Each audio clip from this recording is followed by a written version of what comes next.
My husband was killed on a smart motorway and it was just a small bump. It should have only just been a bad start to the day. But because there's no hard shoulder, no place of refuge, a minor bump turned into an absolute catastrophe. We're doing everything we can at the moment. It's not just a case of switching off or switching back on the hard shoulder overnight. Why have 5 consecutive Prime Ministers got into power and then changed their mind?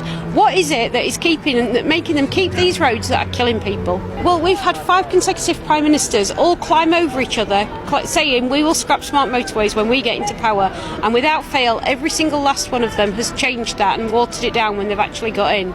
The last one actually scrapped all new smart motorways, but apparently the thought was that they're so dangerous we can't make any more, but we can live with the ones we've got, which is just ridiculous.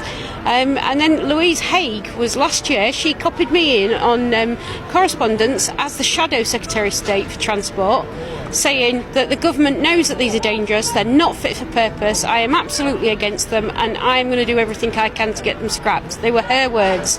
And now she's Shadow Transport, now she's in power, she's watered that down, and we want her to honour the promise that she made. Last year smart motorways weren't fit for purpose. This year we can have yet another review. We've had so many reviews, and a review is worth nothing if it's not independent. Are we going to involve National Highways in this review as well? Because it's just like letting a child mark their own homework if you do. We're now looking really carefully at the data and the technology and the current safety of smart motorways and of roads like them, and I'm very happy to meet with campaigners around this really important issue.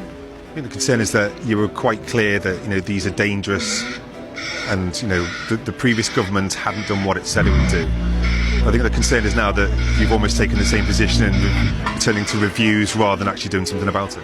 Well, the issue is that there are miles and miles of smart motorways all around the country, and the data that we have for a lot of those motorways is actually that they are safer than their corresponding non-dynamic motorways or stretches of road with non-variable speed limits. So we need to make sure that the technology is absolutely up to date, that it is safe. We're doing that at the moment, but it was right that the previous government paused the rollout of new technologies whilst there was this clear safety risk and perception of the risk of smart motorways. So we're doing everything we can at the moment. It's not just a case of switching off or switching back on the hard shoulder overnight.